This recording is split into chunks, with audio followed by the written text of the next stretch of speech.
I'm about to teach you how to play Nami in 5 minutes. Alright?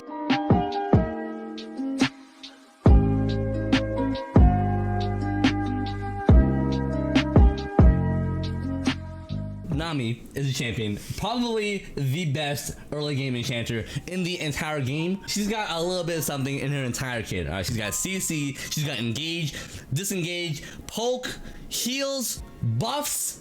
She's got it all. The only thing she doesn't really have is health. She's pretty damn squishy, so gotta be careful for that. Definite lane bully. Any other like enchanter, she's pretty much gonna win the entire laning phase because you can't match her heals and her damage together, dude. It's not possible. The only way you can really beat this champion is with all-in. So all-in champions like Pyke, Leona, Blitz, Anarlis, Rakan, you're gonna have a bad time against these champions, dude. Let's get into the rune pages. For the rune pages, you're pretty much almost always gonna use this page because this page is so good for so much of Nami's kit. But if you're against, you know, those all-in champions like Leona, Pyke, Anarlis, Rakan, you should probably run this page then in that case. Let me give you a quick rundown on her abilities first, okay? So her passive, Surging Tides, basically gives any allied champion a move speed buff whenever they're hit by any of Nami's abilities. Nami's Q is Aqua Prism, which basically she sends a bubble to a target area, and if it hits an enemy champion, it'll suspend them in the air. This is gonna be your main CC ability.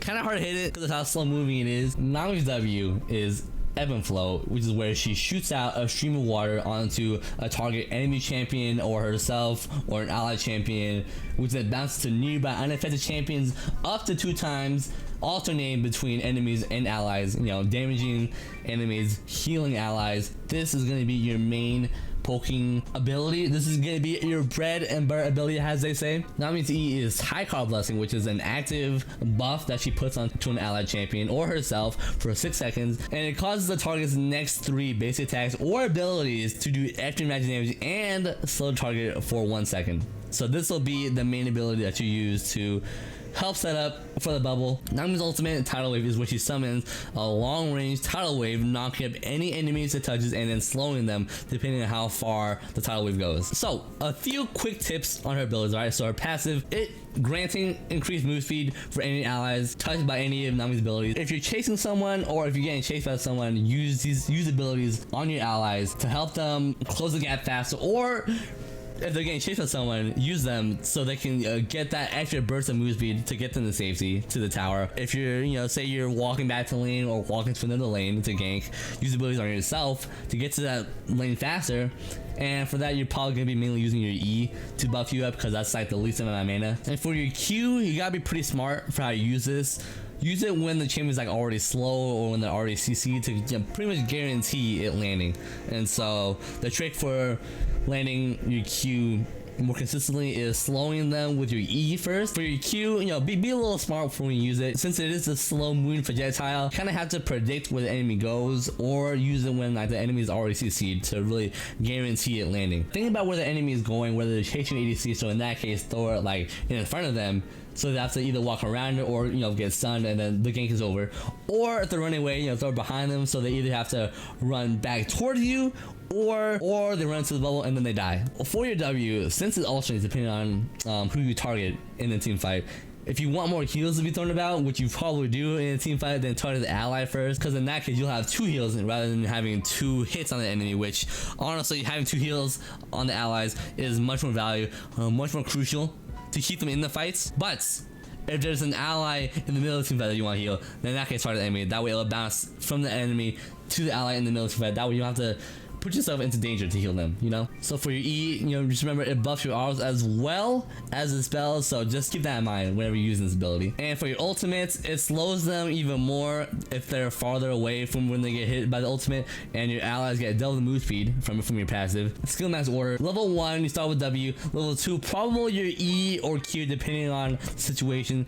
I think more often than not, you'll probably start your E level 2. Like, if you're confident that you can hit the bubble level 2, getting E level 2 is just a lot more consistent. Skill max order is W first, E second, Q third. So the full support item build path for Nami would be the support item, which would either be Spell Thieves Edge, Aurelia's Shield, to Athene's Unholy Grail, to your boots, to Ardent Sensor, to Redemption, And then Shurelias or Rabadons make chaos, potentially depending on the CC that they have in the enemy team. Locket maybe, Frozen Heart maybe for more tankiness.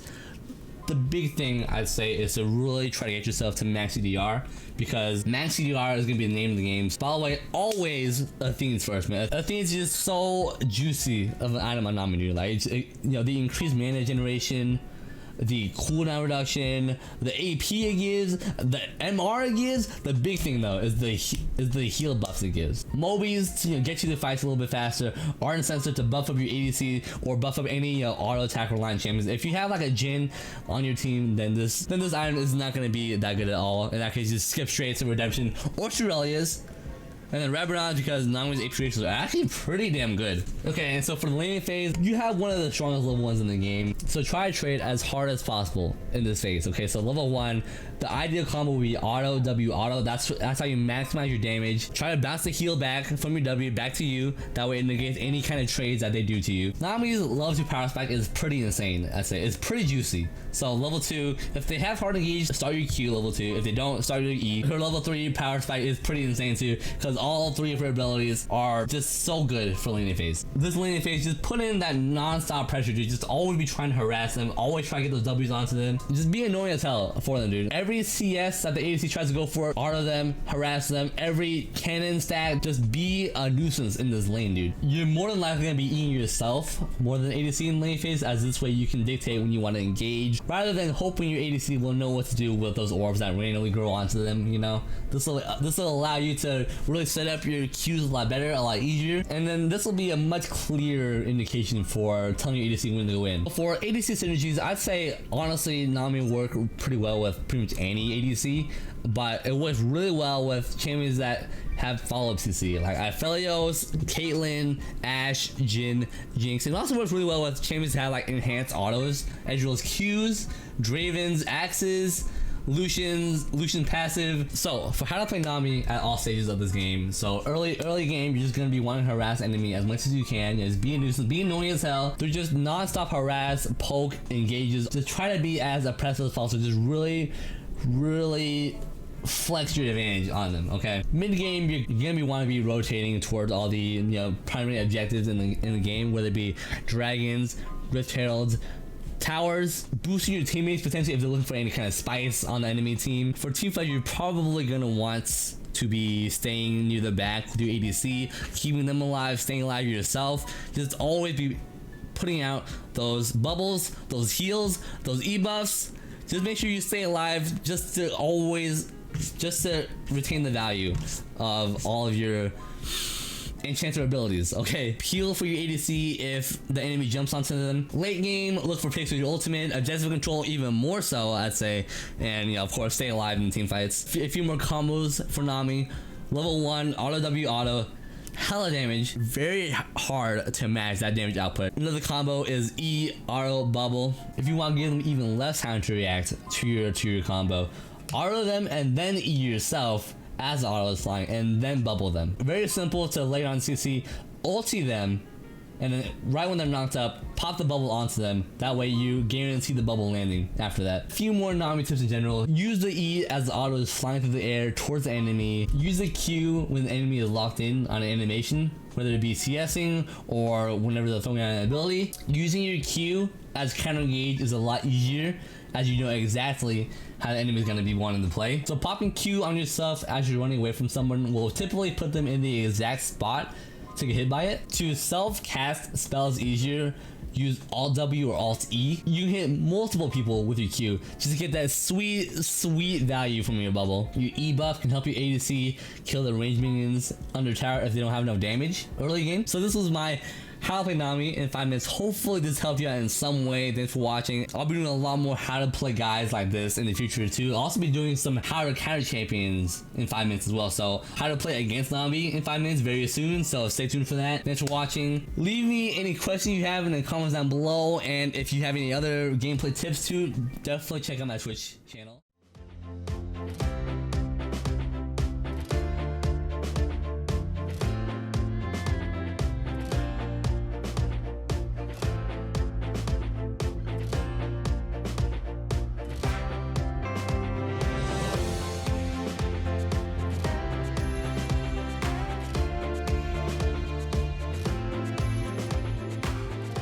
Nami's Q, Aqua Prison. Nami's Q, Aqua Prison. Nami's Q is Aqua Prison. So Nami's Q is Aqua Prison. Nami's Q, Aqua Prison. So Nami's Q is Aqua Prison. So Nami's Q is Aqua Prison, which your W is ebb and flow. Nami's ebb and flow. Nami's W is ebb and flow. Nami's W is ebb and flow. Nami's W is ebb and flow. So her W is ebb and flow. Nami's W is ebb and flow. Nami's W is ebb and flow. Nami's E is Tide Caller's Blessing. Nami's E is Tide Caller Blessing. Nami's ultimate tidal wave. Nami's ultimate tidal wave. Nami's ultimate tidal wave. Nami's ultimate is tidal is a Nami's ultimate is tidal wave. Nami's ultimate tidal wave.